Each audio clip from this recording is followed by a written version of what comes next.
Sejam muito bem-vindos ao canal. Afinal, o que somos nós? Assistam agora a quinta e última parte dessa importantíssima entrevista da Tânia. Se você, por acaso, perdeu as primeiras partes, não tem problema nenhum. Todos os links da parte 1, 2, 3, 4 estão disponíveis para você aqui em cima e também na descrição do vídeo. Vai lá, confere as primeiras partes e volta aqui para fechar com chave de ouro. E se gostarem, por favor, deem um like, compartilhem com os amigos, se inscrevam no canal. Isso ajuda muito a mensagem chegar a mais pessoas. E se você tiver tido uma EQM, por favor, entre em contato conosco. O nosso e-mail é afinal-o-que-somos-nós@gmail.com. Bom proveito!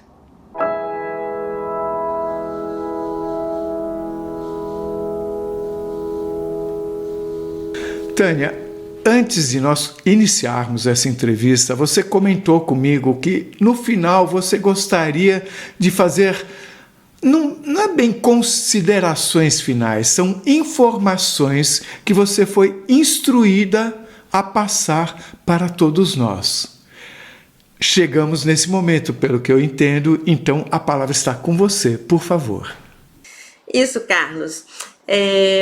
Eu vou fazer alguns comentários aqui do conteúdo que eu fui recebendo depois da EQM até hoje, mas tem muitas informações muito complexas que eu vou tentar, aí demandaria muito tempo para eu explicar tudo aqui. Eu vou tentar simplificar um pouco e fazer um apanhado geral mais simples. Então, explicando um pouquinho mais ali a experiência ali da EQM, que me foram mostrados aqueles quadros que eram formados, né, do zero. A cada milionésimo do milionésimo de segundo ia formando um novo quadro da realidade. Isso fez com que a minha forma de ver o mundo, de ver a realidade fosse, eu acho que um pouco diferente da maioria das pessoas, como que é visto, porque vendo a realidade de uma forma que não nessa continuidade do tempo, não uma realidade que seja independente de nós, não uma realidade sólida, principalmente depois daquela experiência na piscina, né? E viver mesmo com essa consciência de que tanto nós quanto a realidade, nós somos muito maior do que nós somos maior do que cabe nesse corpo físico. A realidade é muito mais do que nós captamos aqui, e é muito importante a gente ter sempre mesmo em mente que aquela energia que eu vi lá do espaço, que emanava de cada ser aqui na Terra, ela está totalmente relacionada com os nossos estados internos, né? Com os nossos sentimentos mais íntimos.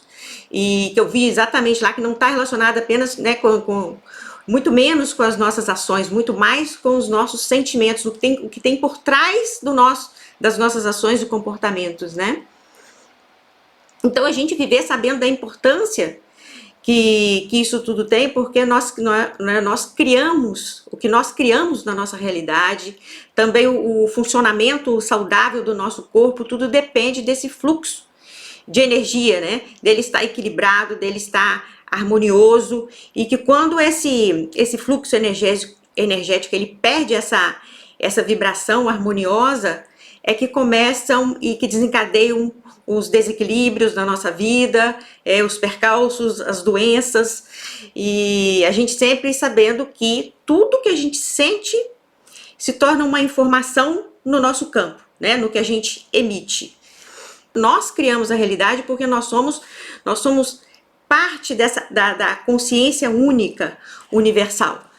A separação é uma ilusão, né? Então eu senti um pouco assim que o objetivo maior mesmo da nossa vida é reconhecermos que nós como consciências individuais, nós não somos separados da totalidade, né? E o nosso objetivo é o retorno a essa fonte, o retorno à unidade. Que ficou para mim muito assim, no meu entendimento, é que a consciência individual, ela não aprende, ela lembra que é o todo, né? nós como consciência, nós não evoluímos, nós despertamos, porque na verdade nós já somos completos. Então, o processo espiritual, vamos dizer assim, de evolução, na verdade, não é você adquirir algo novo, simplesmente você remover o véu, você tirar o véu da ignorância, o véu que está tampando a realidade. Então, é mais um despertar do que vamos dizer assim, uma evolução. Você vai despertar porque você já é completo. Essa consciência única que engloba todos não precisa aprender nada, ela não está querendo aprender através de nós, por exemplo, porque eu já ouvi falar que nós seríamos como que com tentáculos, e que essa consciência única aprende através de nós também. Mas quando você diz que, na verdade, nós só estamos lembrando, dá a impressão de que nós não estamos aprendendo nada. Eu estou compreendendo alguma coisa errada, eu acho. Essa foi a forma que eu compreendia, foi a forma que foi passada para mim, tá?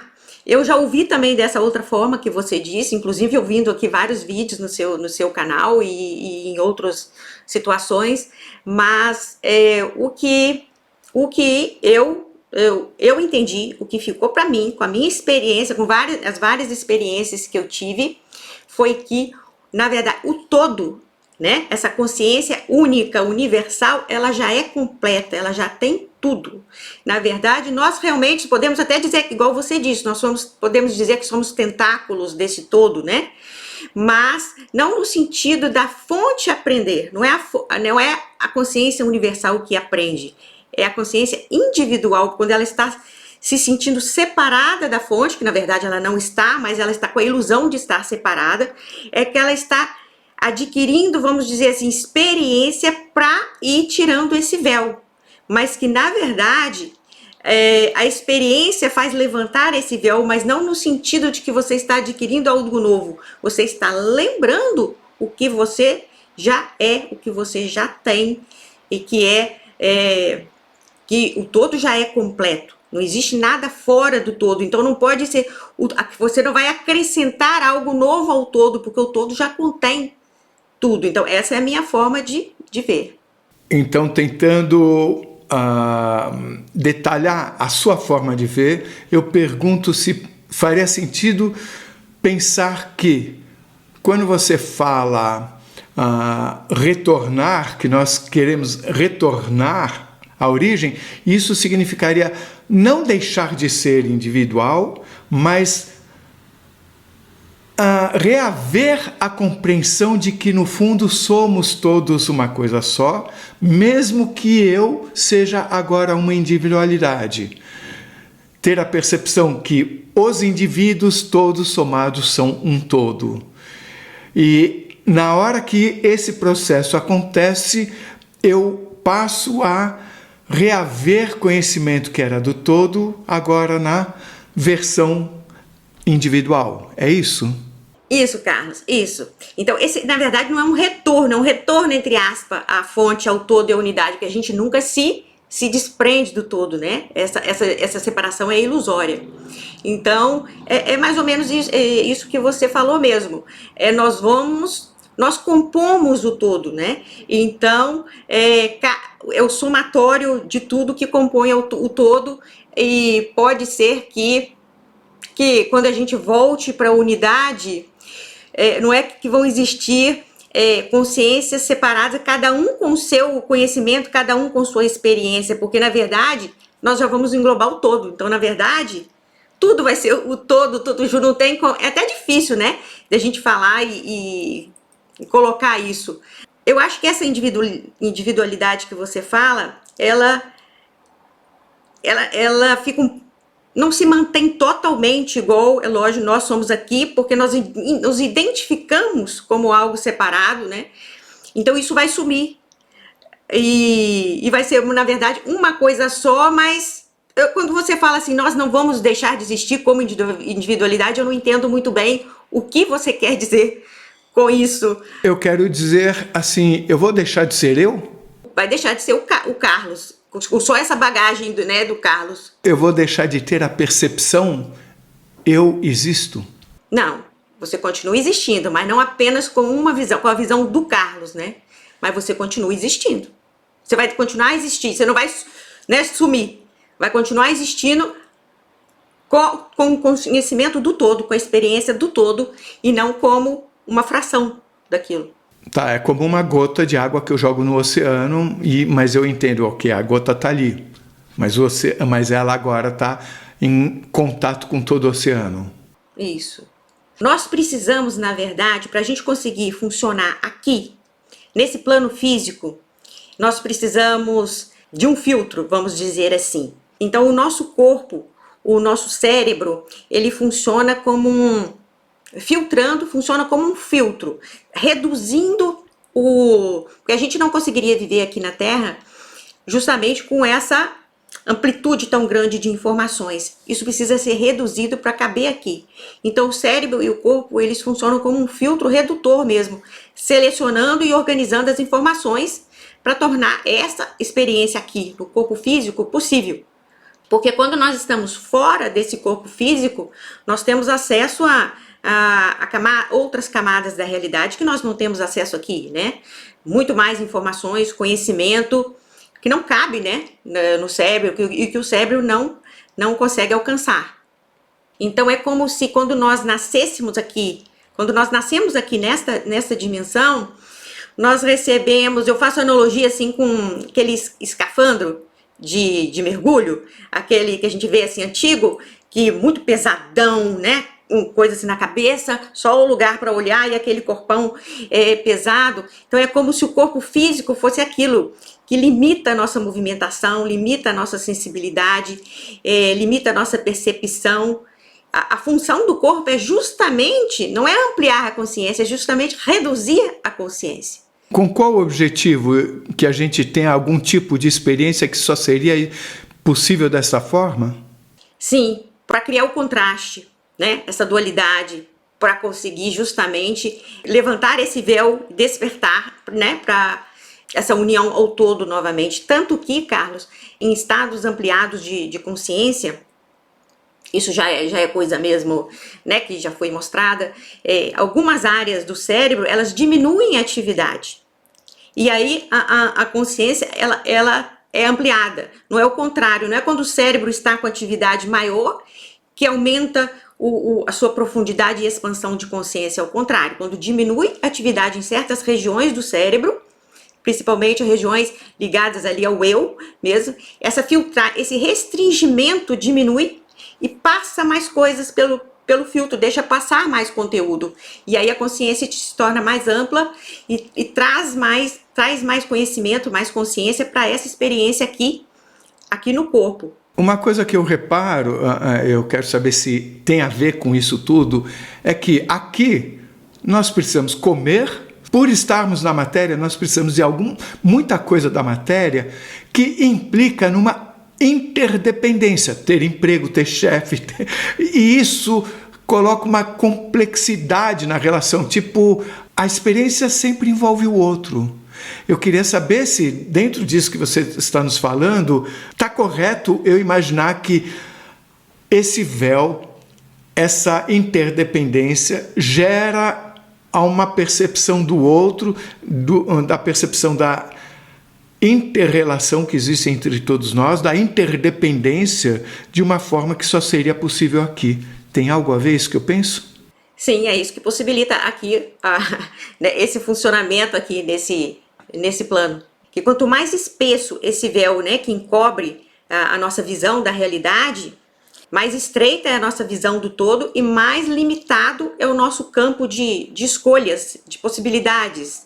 Por exemplo, quando nós dizemos que alguém tem uma vibração mais elevada, né, eu penso assim, que na verdade o que isso está querendo dizer é que aquela pessoa está permitindo que mais da sua própria essência passe através dela, né, de outros planos para cá. Ela dá mais abertura para maior passagem. Mas do que já é da essência, não que ela adquiriu algo diferente. Então, muitas pessoas até me perguntam, né? Nós conversamos muito sobre, então qual que é o grau de liberdade real mesmo, que cada um de nós tem aqui nesse plano, qual que é o nosso nível de livre-arbítrio, né? E pelo que eu entendi, esse grau de liberdade, esse grau de escolha, ele não é igual para todos nós, né? Ele varia conforme o estado interno de cada pessoa. Quanto mais alguém está identificado com essa ilusão de separação, preso a condicionamentos, a crenças rígidas, a medos, a traumas, menor é o espaço real dela de escolha.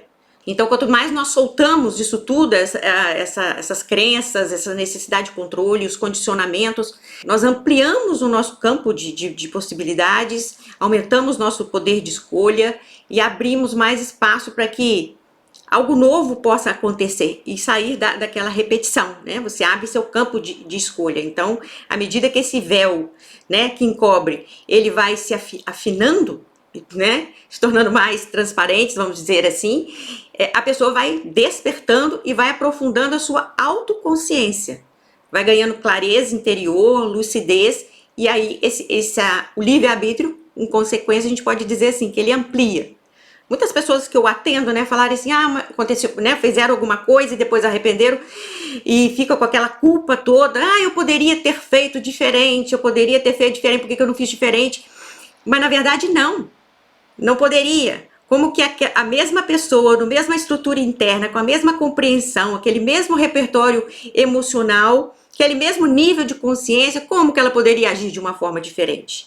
Não poderia, ela agiu dentro das escolhas que ela tinha naquele momento, o que era possível, né? Então, cada escolha que nós fazemos revela um nível de autoconsciência, né, que nós estamos no momento. E, na verdade, esse nível de autoconsciência é o quê?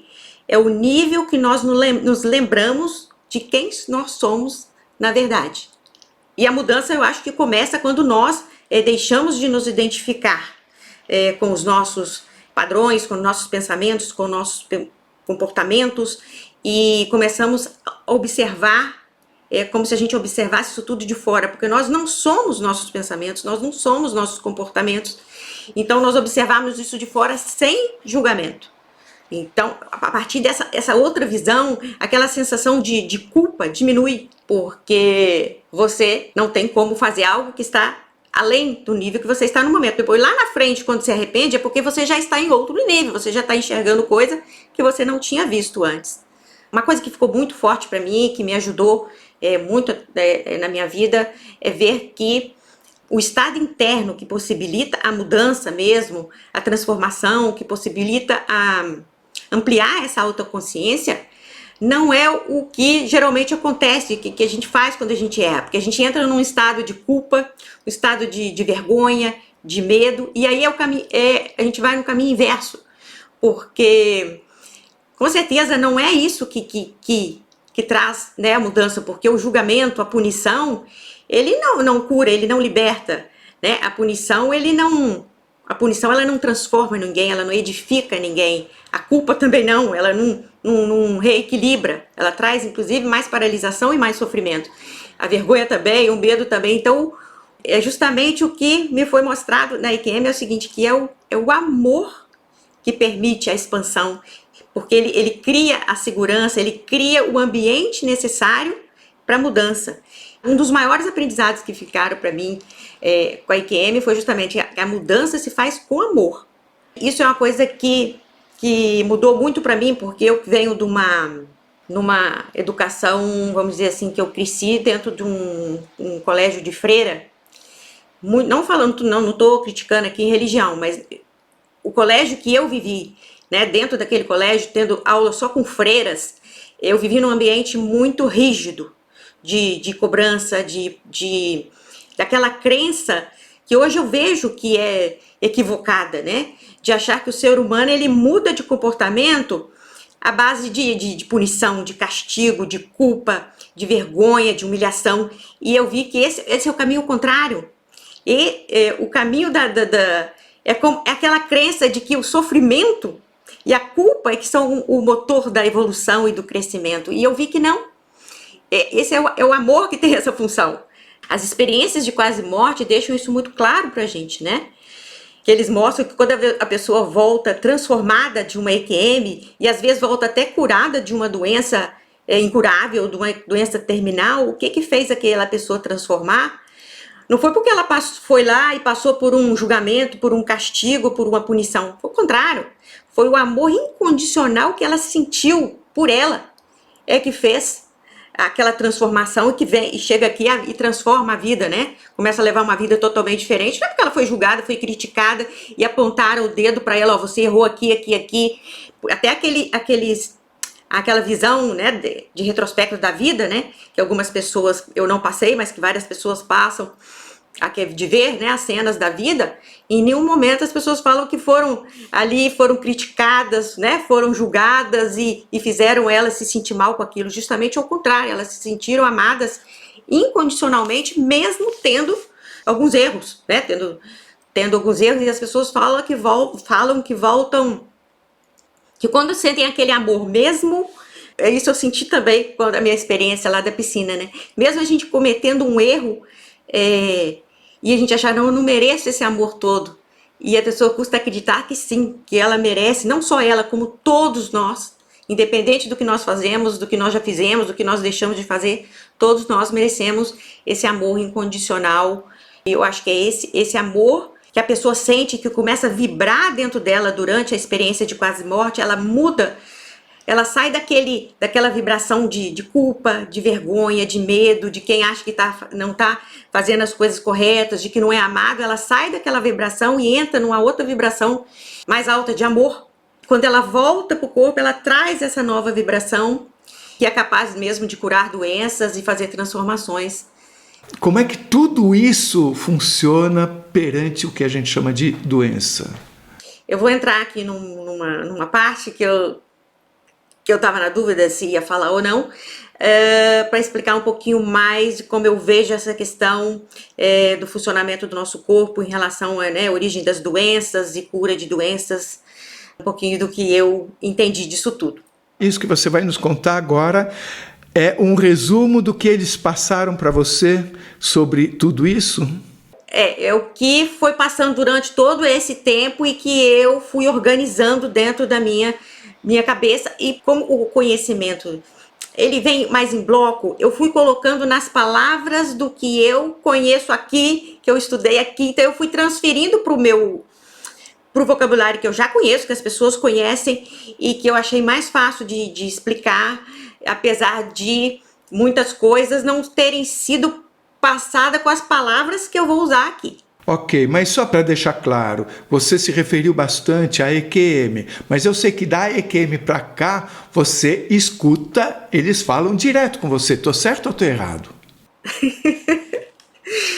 Sim. Para as pessoas entenderem que o que elas vão escutar que você vai estar falando agora não é uma criação sua, é uma coisa que eles pediram para você passar pelo que você me falou, certo? Sim, foi como eu contei, né, lá na EQM, que eles falaram que as pessoas precisavam saber disso, né, que isso poderia, então o que eu entendi foi que isso poderia ajudar as pessoas a tentar resolverem seus problemas de uma forma mais, compreendendo de onde vem, a gente consegue lidar com, né, mais profundidade na solução, né, até de questões, né, de saúde mesmo. Eles tentaram me passar o seguinte, que nosso corpo não é apenas uma, vamos dizer assim, igual nós lidamos aqui no dia de hoje, em termos de medicina, não é essa máquina bioquímica, é mais como eu vi lá naqueles quadros que me foram mostrados, né, que eles falaram que a gente tinha a possibilidade de mudar até a formação do nosso corpo, né? Então que o nosso corpo é na verdade, um padrão vibratório, né? Como todas as outras coisas. Não é uma matéria fixa, sólida e que não tem como a gente modificar. Que na verdade o nosso corpo ele segue o padrão informacional do nosso campo vibratório, né? E isso de acordo com aquelas energias, né, que eu vi que emana de cada um, né? Então essa compreensão ela foi servindo de base na maneira que eu passei a entender como que, né, se dá a saúde, a doença, as emoções, o funcionamento do corpo.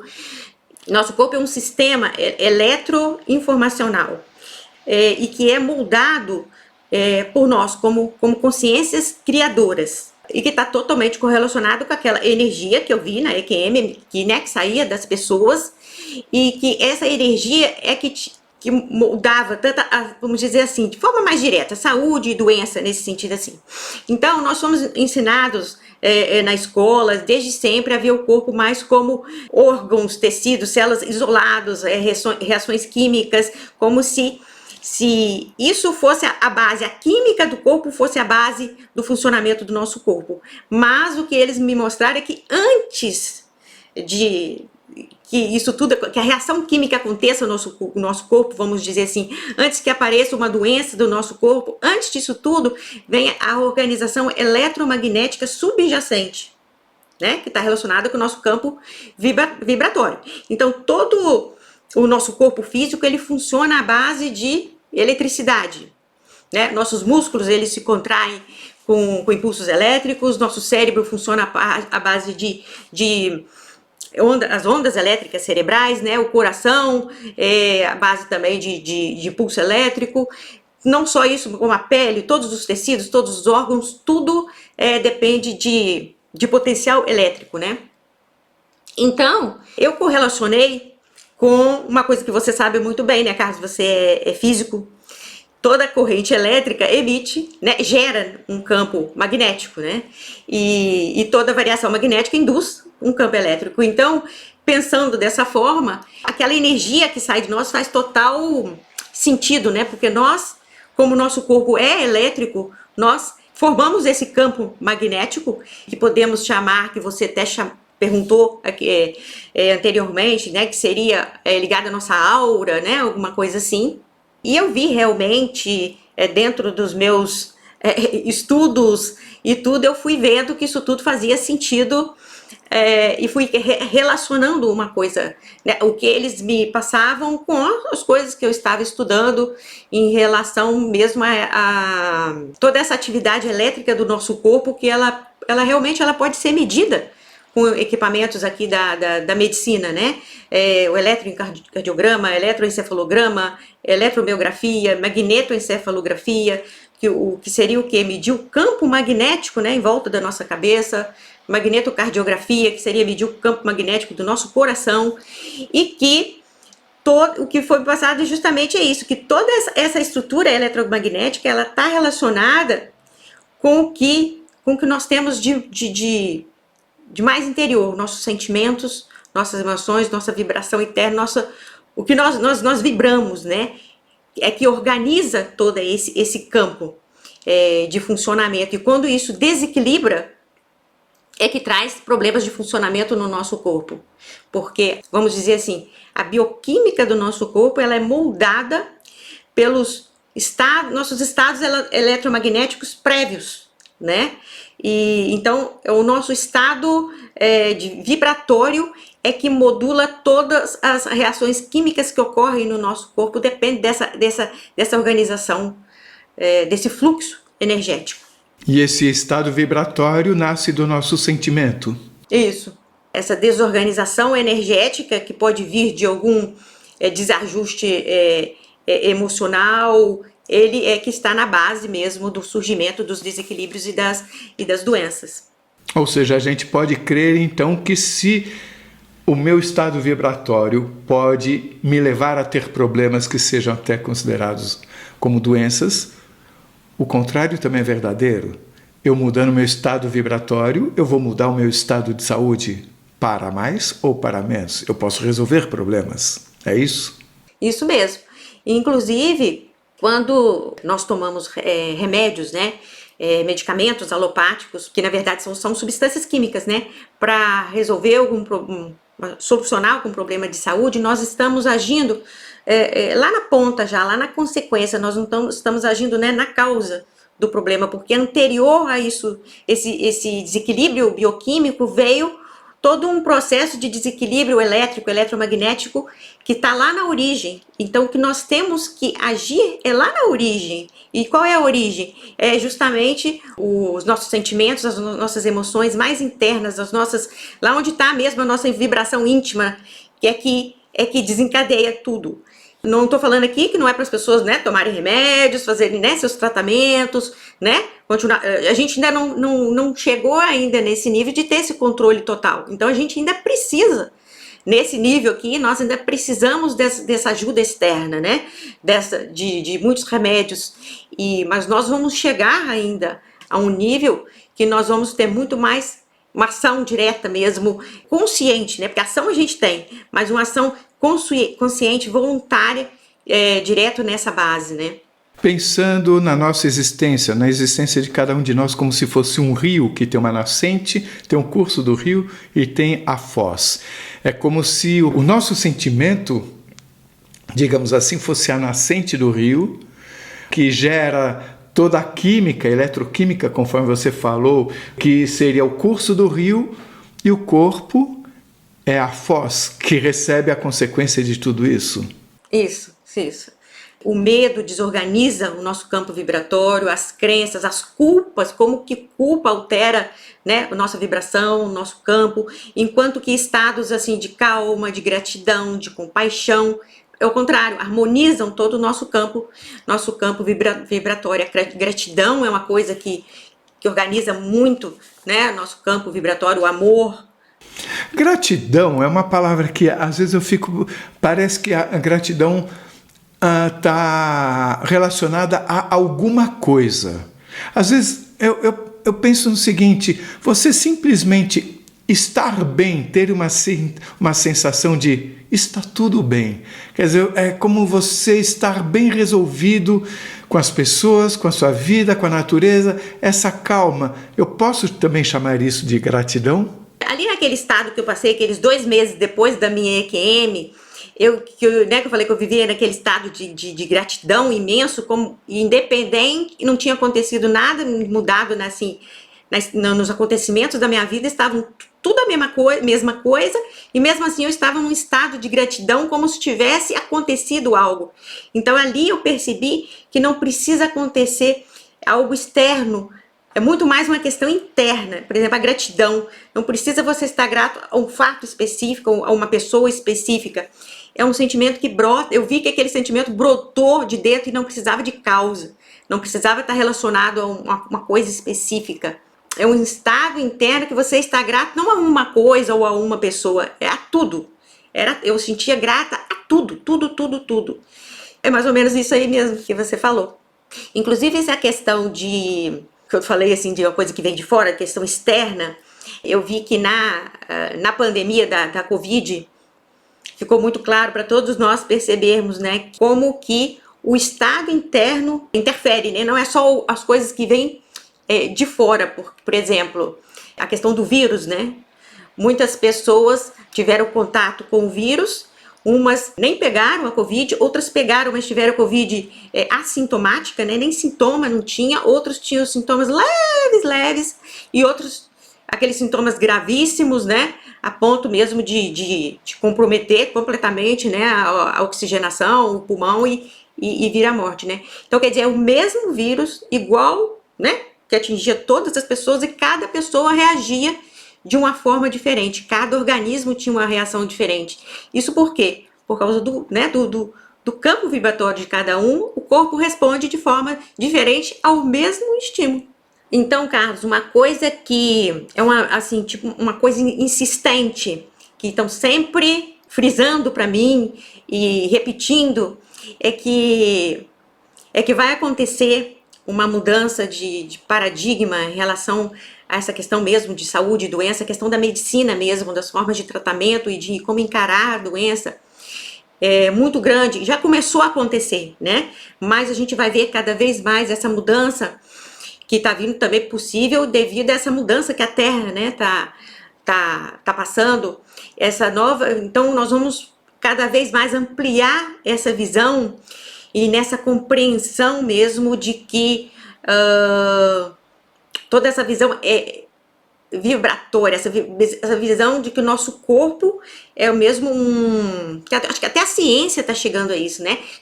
O nosso corpo é não é só, né, uma química ali, tem toda uma questão eletromagnética mesmo, e a medicina do futuro vai começar a abranger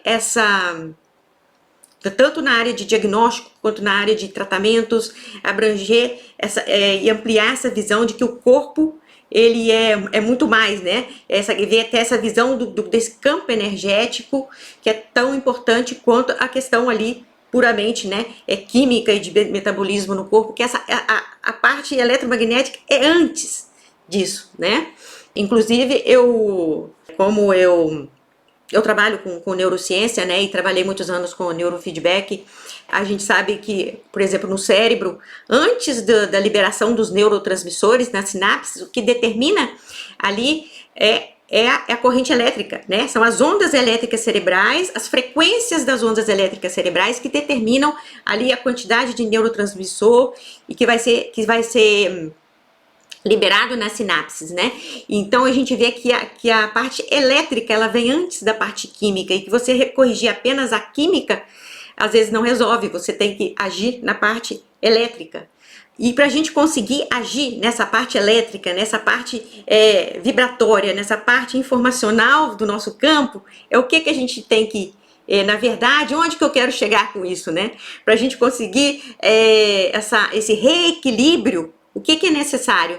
É nós deixarmos de nos identificar como um corpo separado e nos lembrarmos que nós somos um com o todo, que nós somos amados incondicionalmente, reapropriar do nosso poder que foi tirado de nós, como se a cultura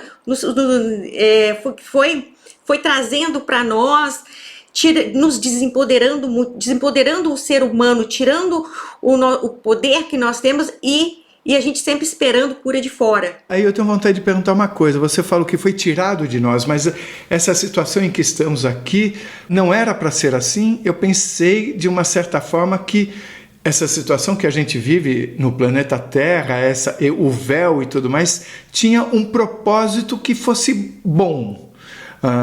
No sentido de aprendermos coisas que só assim aprenderíamos. Mas você acabou de falar que foi tirado. Eu não sei se eu estou entendendo errado. Eu estava dizendo mais no sentido mais agora aqui, mais recente, no sentido assim da religião, por exemplo, a religião sempre colocando que nós precisamos que nós não somos criadores, precisamos de intermediários, que nós não temos, que nós somos pecadores, impotentes, que nós somos indignos, que nós somos sempre diminuindo o nosso poder, nos colocando como menos capazes, no sentido também, por exemplo, da própria ciência, da própria medicina, colocar que nós temos sempre que esperar a cura vinda de fora, de remédios, de tratamentos, e não que a cura possa vir de dentro. Igual eu disse, que essa questão que eu estava falando de a gente ter sido desempoderado, a religião foi colocando isso para nós, no sentido assim de que eu vejo essa contradição com essa nova visão da cura como vibratória, esse ambiente interno de amor que causa a cura. Isso faz uma contradição muito grande com essa crença que disseminou, né, entre as pessoas, entre nós, de que Deus é um ser que se zanga conosco, que se magoa, que se ofende. O ser humano projetou em Deus as suas emoções humanas, os seus sentimentos humanos e criou um Deus vingativo, um Deus que julga, que cobra, que pune.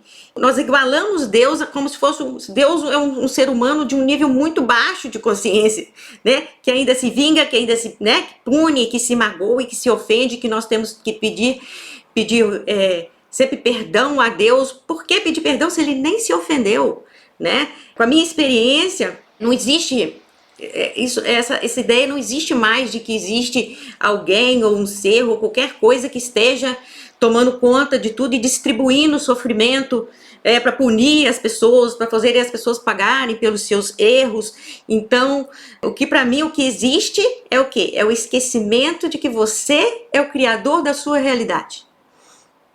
E quando você se afasta dessa percepção de quem você realmente é, que você só se identifica aqui com o corpo, com a mente, com essa personalidade, que acha que você é só isso, seus comportamentos, seus pensamentos, você se diminui, você se torna pequeno, se torna separado, se torna cheio de defeitos e com culpa. E essa visão é que nos desempodera e que tira, aí nós deixamos de ver o que nós realmente somos. E à medida que a gente se lembra que a gente é a totalidade, e a gente muda totalmente a nossa forma de ver o mundo, de interpretar, né? E traz todos os benefícios para a nossa vida.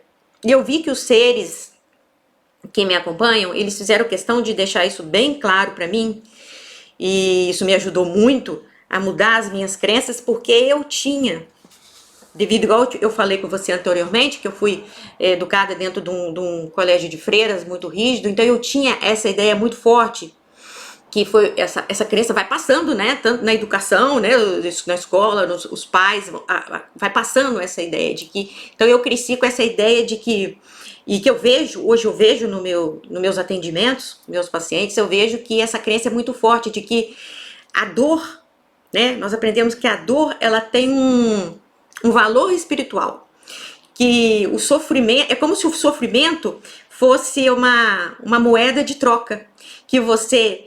É uma forma de você comprar o sofrimento, é uma forma para você comprar o perdão de Deus, para você comprar merecimento, comprar aceitação divina.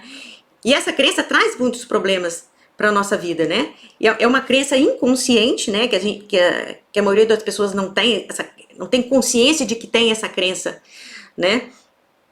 Então essa crença de que a culpa nos torna melhores.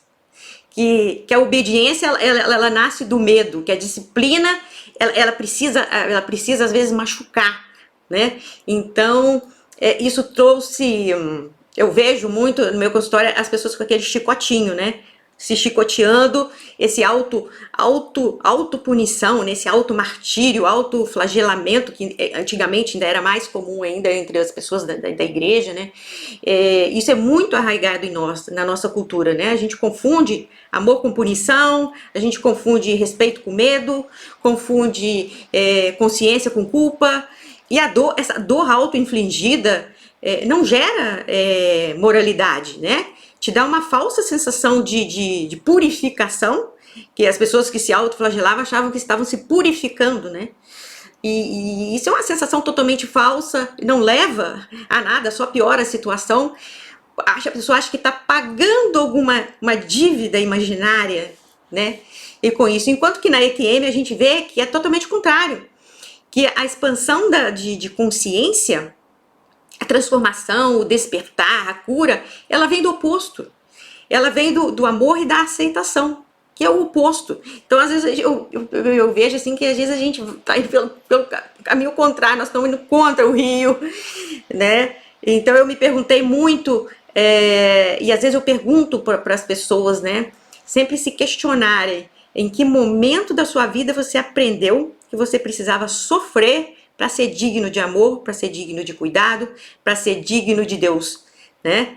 E eu acho que quando a gente começa a questionar, isso é o começo, aí é o começo da cura, a dor deixa de ser sagrada, a partir daí você começa a criar um ambiente interno de cura dentro de você. Isso foi muito importante para mim, por isso que eu estou falando que eu acho que isso pode ajudar outras pessoas, porque eu vejo que muitas pessoas têm essa crença, e então ajudar um pouquinho as pessoas a começarem a questionar essa crença, né? Porque, por exemplo, se você vai até você vai num psicólogo, alguma coisa, ou você vai lá, você não acha que você vai curar algum problema emocional, alguma coisa, através da não aceitação e de você sair de lá se sentindo mal. Não, é o contrário, você vai se curar. Você não vai se curar se sentindo menos, se sentindo inferior, se sentindo não aceito, não amado, sem valor. É o contrário. Inclusive, eu estava vendo uma entrevista sua até, de uma pessoa falando sobre que ela fez algumas experiências teve algumas experiências fora do corpo, de auxílio para resgatar seres em ambientes espirituais, sombrios, que eles estavam aprisionados ali na culpa e se sentindo, né, que não eram merecedores de nada, totalmente indignos. O que fez para que aquele resgate fosse possível? foi o quê? Não foi chegar lá um ser e apontar o dedo e falar, você errou mesmo, você é culpado. Não, o que fez tirar a pessoa daquele ambiente? Ela sentiu amor, sentir que ela é aceita do jeito que ela é amada do jeito que ela é. Vale até a pena contar aqui uma coisa que eu li num livro sobre uma EQM que tem muito a ver com isso que você está falando. O médico, não me lembro qual é o livro, mas é um livro americano, escrito por um médico, e ele conta, ele traz esse relato de uma mulher que teve uma EQM, e durante a EQM ela viu, vamos chamar aqui filme da vida, né? E de repente ela viu uma cena que ela não gostou do que ela fez ali naquela cena. E ela, nesse momento, falou para o ser que estava ao lado dela. Eu não fui bem aí, né? Ela deu de bandeja para ele falar. De fato, né? Você podia ter ido melhor. Ele podia aproveitar que ela levantou a bola e ele cortar, né? Não, ele falou, você estava em treinamento. Mesmo ela tendo levantado a bola, ele não julgou. Eu posso dizer que eu nunca vi, em nenhuma entrevista que eu tenha feito até hoje, em nenhum livro, nenhum relato dos tantos livros que eu li sobre o assunto, nunca vi um julgamento fora daqui. É isso mesmo, Carlos. O julgamento, ele vem da gente mesmo, né? E o que eu reparei é que quanto mais uma pessoa se percebe, se sente impura, indigna, pequena, pecadora, maior é a probabilidade daquela pessoa expressar violência, dela ferir o outro, né? É ao contrário do que a gente pensa, né? A gente acha que a gente culpando a pessoa, ela vai mudar o comportamento e vai melhorar, né? Se tornar ter um comportamento melhor. É o contrário, porque quanto mais inferior a pessoa se sente, mais violenta ela se torna. É como se a violência ela vem justamente, a violência, ela é característica de pessoas que nunca se sentiram amadas, de pessoas que foram ensinadas a se sentirem dignas. Essas são as pessoas que mais cometem violência, né? Então a gente saber que o ódio, a inveja, o ciúme, tudo isso vem da falta de percepção da nossa grandeza, da nossa grandeza como consciências criadoras. Daí que vem isso tudo. Então, isso tudo fez eu pensar também muito, e também que me foi explicado que a gente acaba interpretando errado a questão do que a gente chama aqui de karma. O que me foi explicado é que o karma não funciona dessa forma tão simplista que às vezes a gente ouve as pessoas, né, falando e comentando no sentido de a vida sempre devolver para nós exatamente aquilo que nós fizemos no passado. Que na verdade seria diferente. Seria assim, o que chega até nós hoje não está relacionado ao que nós fizemos no passado, está relacionado com o que nós vibramos hoje. Uma coisa só consegue nos atingir de acordo com o que nós vibramos hoje, não o que nós fizemos no passado, né? Até porque, de acordo com aqueles quadros que eu vi, né, lá na EQM, os quadros que iam sendo formados, né, do zero, eles eram independentes do quadro anterior, não era continuidade. Então, quando você mudava um quadro, já formava um quadro totalmente diferente, com uma nova vibração, você mudava todo o passado para trás, né, todo o futuro. Então, na verdade, o que eu entendi, que o que as pessoas chamam de lei de causa e efeito, ou lei do retorno, não estaria ligado a uma ação, né, passada, está ligado ao que você emite, ao seu estado no presente, né? A vida, ela responde ao seu estado atual, no presente, não o que já está lá no quadro que não está valendo mais, você já está num outro quadro, então aquilo não faz sentido mais chegar até você. Então, se você fez algo, né, negativo no passado, mas isso já não vibra mais em você, isso já não encontra eco mais dentro de você, né, não há mais o que ser retornado, porque aquilo já não está mais em você. Você já passou, né, daquilo, você já está lá na frente. Aquela frequência não existe mais, ela não repercute mais em você, né? Então não tem como ela te atingir. Então eu vi que a vida, ela reflete as intenções, né, do presente, as suas frequências, né, do presente, é sempre do presente. E eu acho que isso dá uma ajuda a libertar também a gente vê as coisas de outra forma. Você falou sobre muita coisa, sobre muitos aspectos da existência aqui e fora daqui.